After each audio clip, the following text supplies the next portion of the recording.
dia a todos e todas presentes aqui.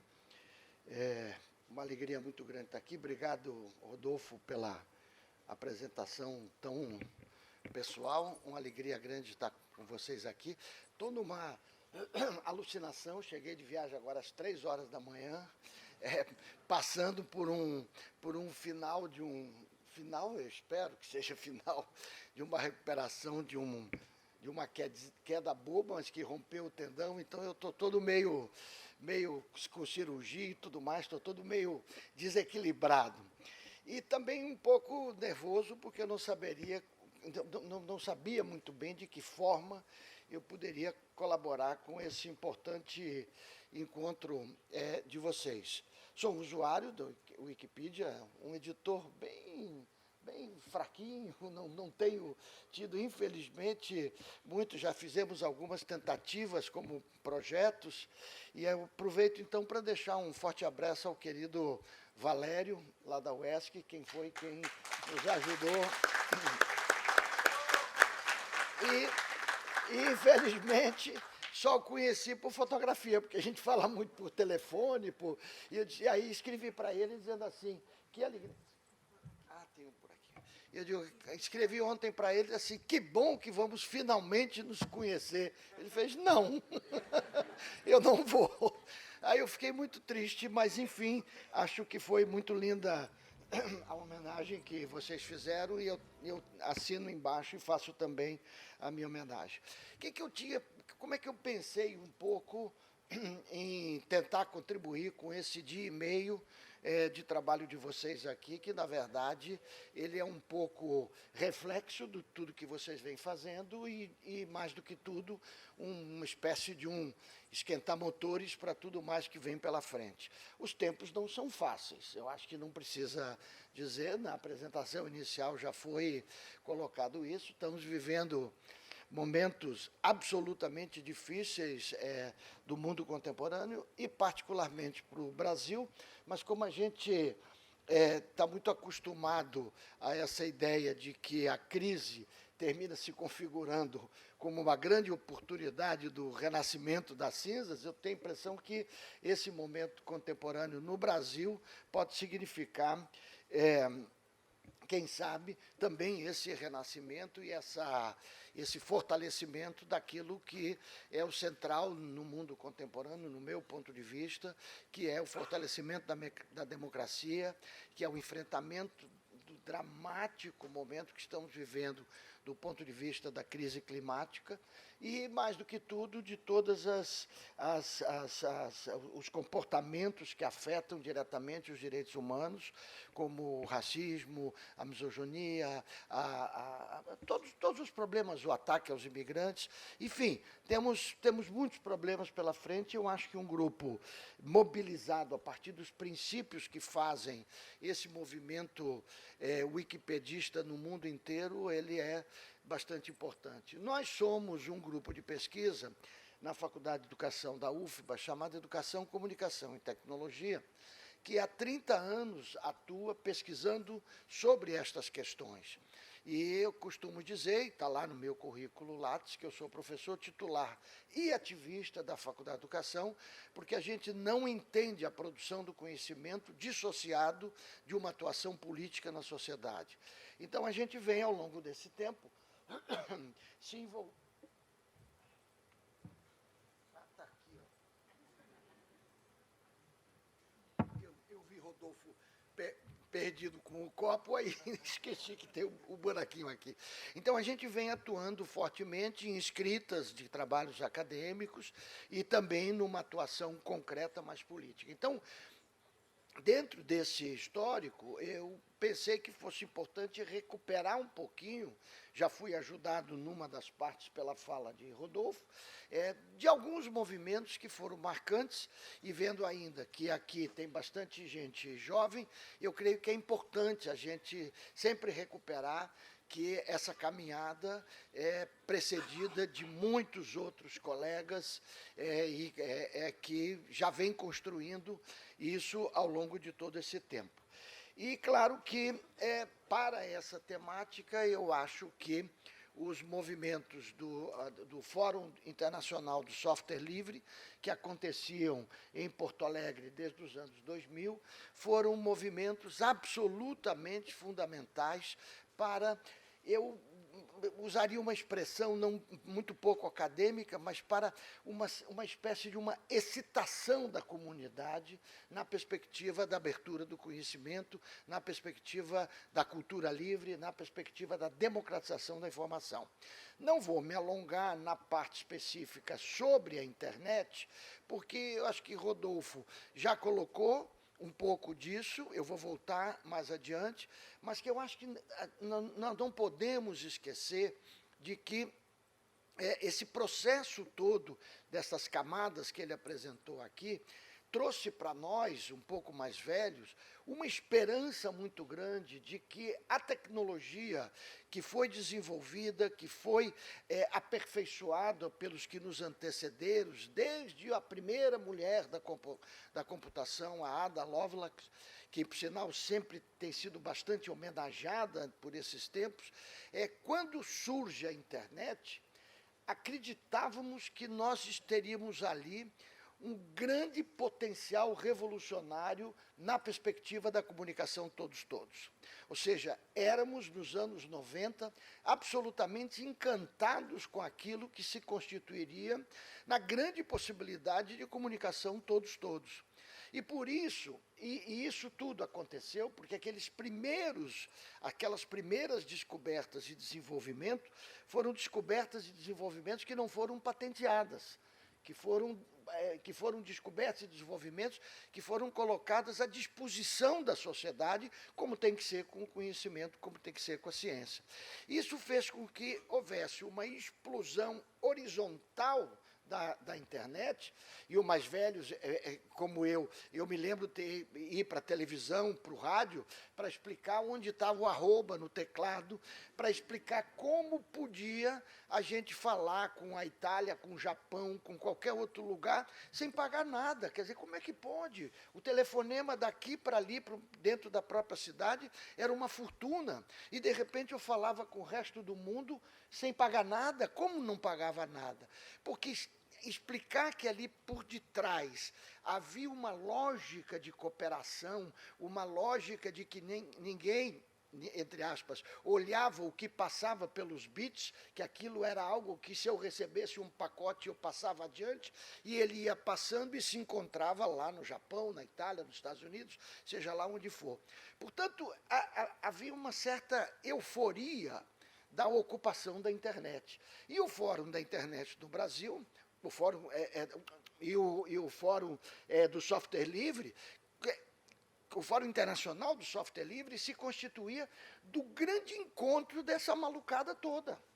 E era isso que era genial naqueles encontros, porque ali a gente percebia que a gente encontrava coletivos da agricultura familiar, coletivos da economia solidária, e saudoso Paul Singer, sempre lá presente, e era sensacional ouvir as mesas com só gente jovem, ali, barbudo, falando sobre isso, e o velho Paul Singer lá, observando tudo o que ia acontecendo, e falava, por último, dizia, eu aqui só faço aprender, porque os princípios de vocês que mexem com código é o mesmo princípio da economia solidária. Então, isso trazia para nós uma expectativa de que a comunicação ia ser revolucionária. Ou seja, que a gente ia efetivamente implantar uma rede de fortalecimento da democracia. Lembro de uma frase que virou um mantra no nosso grupo de pesquisa, quando a gente conectou a primeira escola aqui em Salvador, a Escola Novo Marotinho, a nossa querida deputada federal, à época prefeita Lídice da Mata, quando inauguramos com 2 linhas de telefone e 4 computadores, a gente dizia para a Lídice repetir exaustivamente o nosso mantra: não queremos a internet nas escolas, queremos as escolas na internet. Ou seja, nós precisávamos impregnar a internet da cultura local, dos nossos valores. Ou seja, observem que nós estamos falando num mundo de euforia total. Aqui no Brasil, nesses anos 2000, tínhamos a vitória de Lula na presidência da República. Portanto, todo esse movimento nos dava uma expectativa e produzimos muito conhecimento. O Wikipedia começa a ganhar espaços, muitas teses, muitas dissertações nasceram analisando todo o processo, só que essa internet nos foi sequestrada.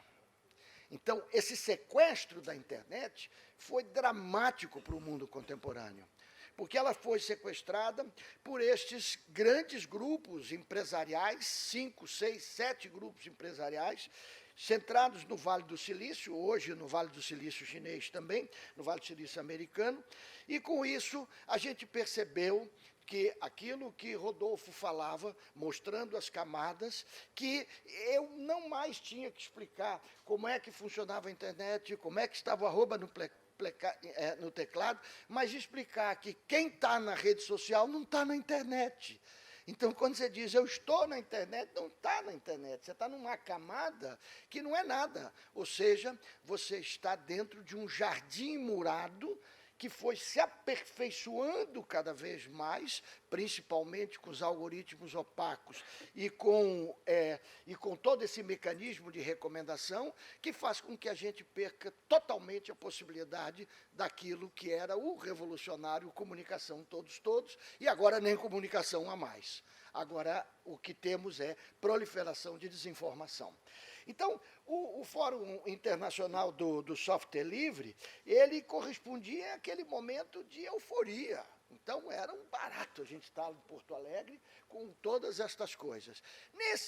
Nesse contexto, vem o Comitê Gestor da Internet, nasce o Comitê Gestor da Internet, a partir de um decreto, e que também significa uma luz de esperança na governança dessa coisa que era nova para nós, a internet, numa perspectiva multissetorial. E, nesse sentido, eu, mais uma vez, e estou vindo de um evento de quase 6.000 pessoas, de professores e pesquisadores de história, que quinta-feira à noite, aprovou uma moção em defesa do Comitê Gestor da Internet, como, aliás, na quinta-feira à noite também a SBPC, a Sociedade Brasileira para o Progresso da Ciência, em Recife, também aprovou uma moção de apoio ao CGI. Por quê? Porque achamos o CGI bonitinho? Não, mas porque efetivamente é um espaço multissetorial que garante a participação da sociedade civil nas decisões dos rumos da internet. Então, é por isso que estas manifestações, que precisam estar espalhadas por todo o Brasil, são manifestações extremamente importantes, porque nós não podemos deixar que estes mesmos grupos empresariais americanos se apropriem da governança da internet no Brasil. Entramos no governo Lula, e o governo Lula começa com o nosso querido ministro hacker Gilberto Gil, dizíamos que era o nosso ministro hacker mais importante que tínhamos no governo todo, começa a fazer um trabalho fenomenal, e tem um videozinho que fala muito melhor do que eu, do que tudo isso que do que eu poderia falar. O vídeo tem 15 minutos, mas como não vai dar tempo de usar, eu vou fazer uma coisa absolutamente deselegante, que é interromper ele com 4 minutos e 26, e depois o vídeo está ali na máquina, quem quiser copia, porque eu acho que vale a pena. Ele é um pouco, digamos assim, lulista, mas abstraia um pouco esse exagero lulista daquele movimento, porque mas não podia ser diferente, meus amigos e minhas amigas. Nós estamos vivendo uma euforia de ver o ministro da Cultura, Gilberto Gil, depois Juca Ferreira, ver um presidente falando sobre software livre, não falava muito sobre soberania digital, mas vocês vão ver na fala dele que estava ali embutido a ideia de soberania digital.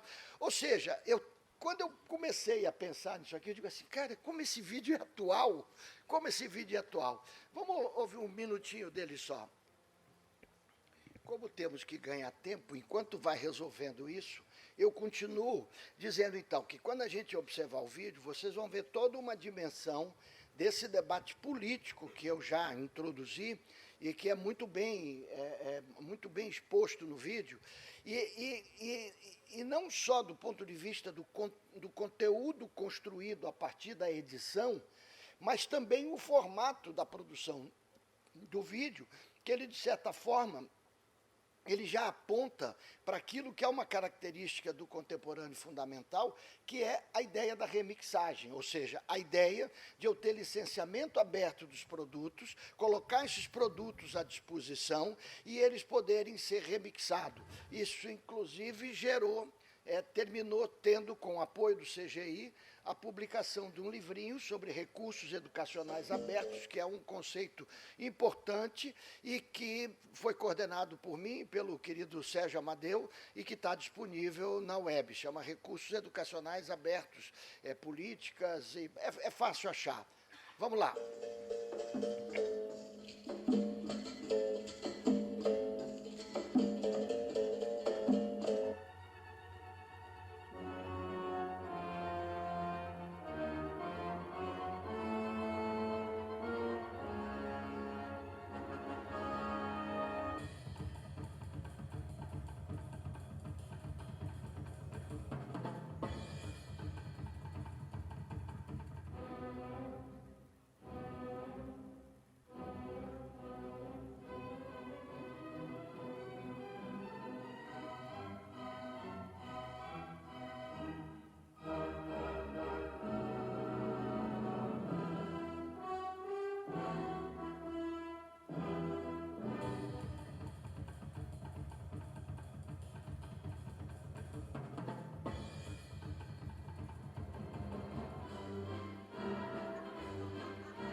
Tu vai te chamar Luiz Inácio. Sim. E discursa pela primeira vez como presidente da República. Hoje é o dia do reencontro do Brasil consigo mesmo.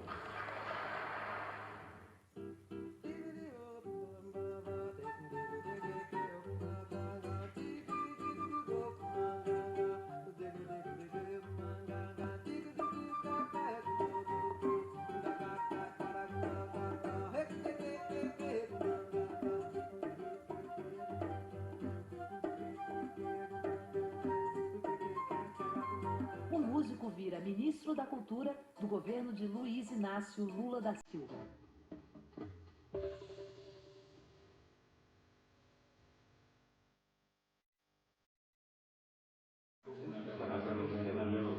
Tudo está dito, tudo está visto, nada é perdido, nada é perfeito, eis o imprevisto, tudo é infinito. A internet, as novas mídias, não é só uma infraestrutura disponível, ela gera também modificação da noção de tempo, espaço e a possibilidade de uma nova cultura. O presidente Lula chegou ao 10º Fórum Internacional Software Livre, acompanhado da ministra-chefe da Casa Civil, Dilma Rousseff. Nós tínhamos que escolher, ou nós íamos para a cozinha preparar o prato que nós queríamos comer, com os temperos que nós queríamos colocar e dar um gosto brasileiro na comida, ou nós iríamos comer aquilo que a Microsoft queria vender para a gente.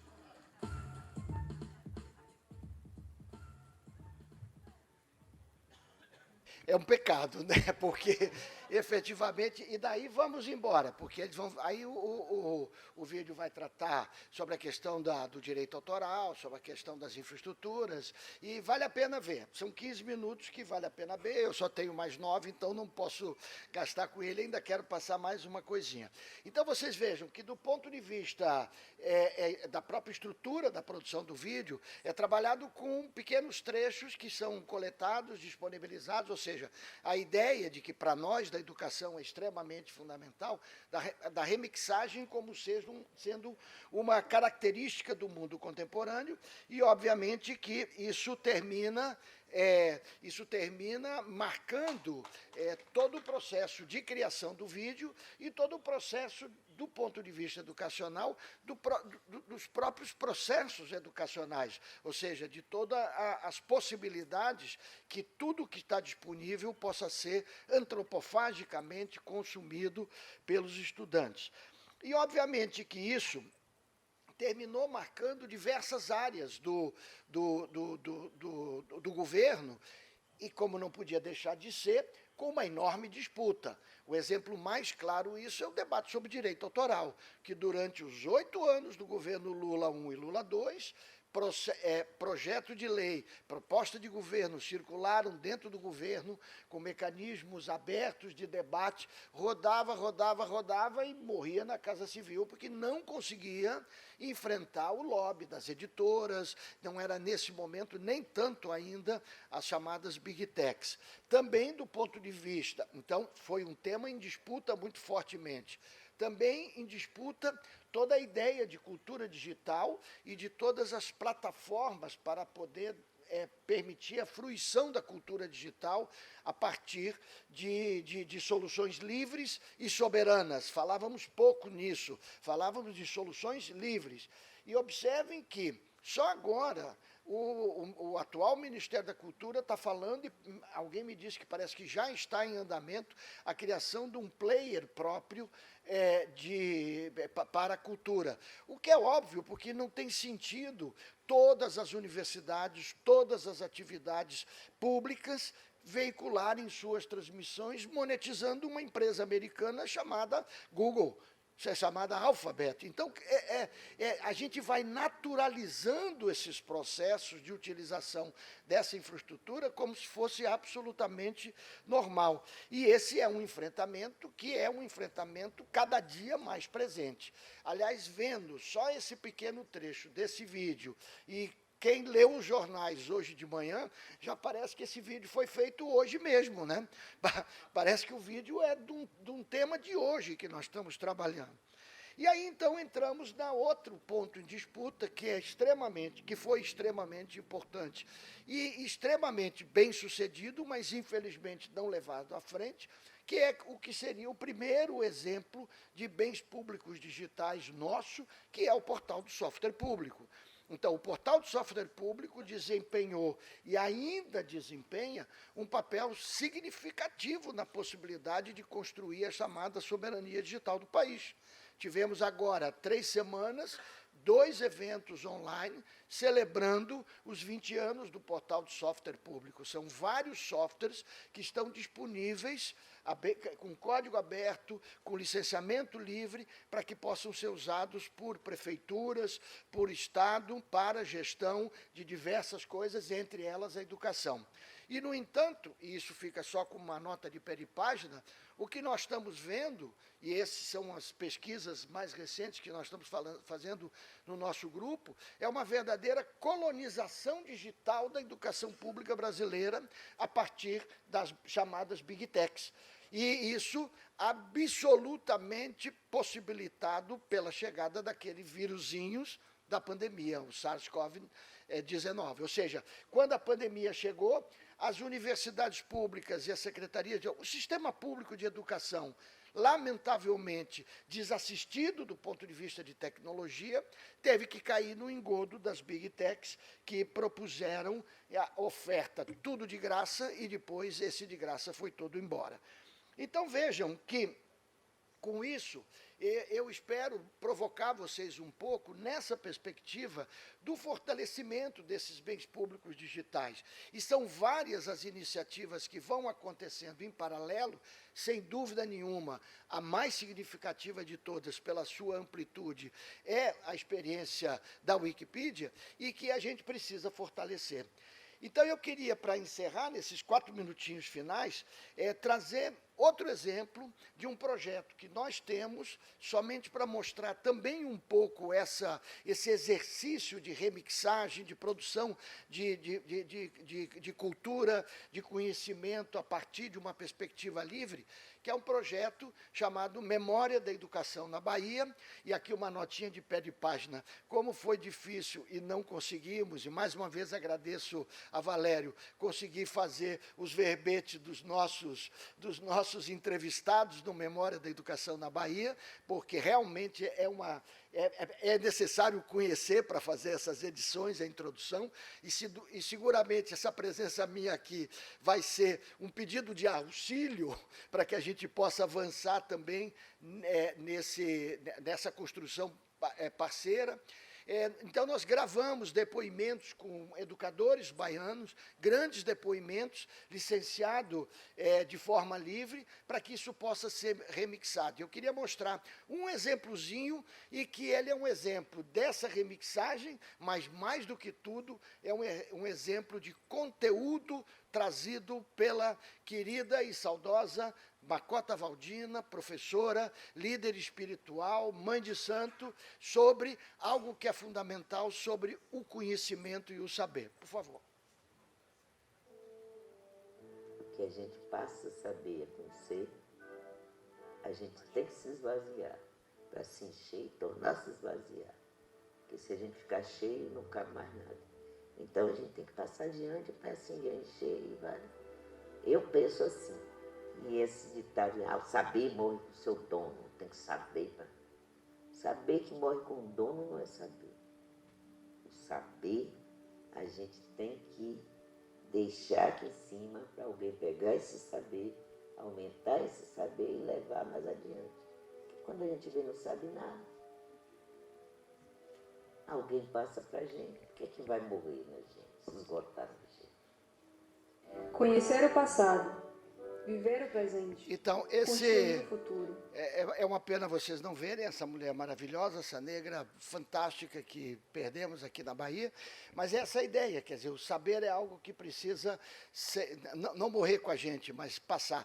Eu acho que é isso um pouco que vocês fazem aqui. Esses pequenos videozinhos a gente tira dos grandes depoimentos de 2 horas que a gente grava, isso tudo feito junto com as estudantes de pedagogia, porque além de um projeto de pesquisa e de extensão, é uma disciplina de graduação em que durante um semestre a gente estuda 2, 3, 4, 5 educadoras, e aí gravamos esse material. E encerro, então, trazendo uma frase de um texto do meu querido amigo Antônio Lafuente, do CSIC de Madrid, em que ele diz o seguinte sobre a Wikipedia. Na Wikipedia é fácil perceber que todos os pontos de vista podem coexistir, porque as diferenças que nos definem, a diversidade que vivemos e a complexidade que nos forma são acolhidas. A Wikipedia é um monumento à hospitalidade, à tolerância e boa vontade. Ela é o maior e o mais visível exemplo republicano liberal construído coletivamente. Nenhuma outra organização pode rivalizar com esse feito. Eu acho que essa frase de Antônio Lafuente, junto com essa lição nos trazida por Macota Valdina, é extremamente importante. Eu espero que essas duas falas e todas essas reflexões dessa manhã iluminem esse trabalho de vocês, mantendo forte esse projeto magnífico. Muito obrigado.